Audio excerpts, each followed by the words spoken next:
You know, there is a rhythm of life. We go through spring and summer, and then suddenly it becomes autumn and winter. And winter in some ways a crisis time. Things are dying. And I think how God has shaped it in the nature is a part of life. Life is not always a success. Life is hard times, it's hardships, it's challenging, it's crisis.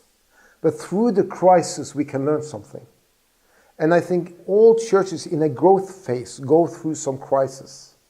And there is different phases of the churches. And you go from you have a pioneer phase. Church planting, you are bringing people into pioneering. And in the pioneer phase, you do decision making is like when you're together. You don't have any structure. You just do it. It's a high we feeling. It's passionate. You winning people. You are very outgoing. There is a lot of dynamic. And in the pioneer phase, you clarify vision, you put in the DNA and the culture of the church. But when you grow, suddenly you hit something. And people start to complain.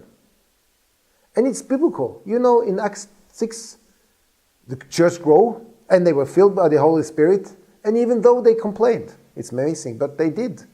And sometimes, because when you grow, and there's little structure, because in pioneer phase, there's little structure. And then you grow, and you suddenly hit a ceiling. You don't really understand what it is, but it's a ceiling of needs some more structure now. And that's a crisis phase. Some pioneers then replant the church.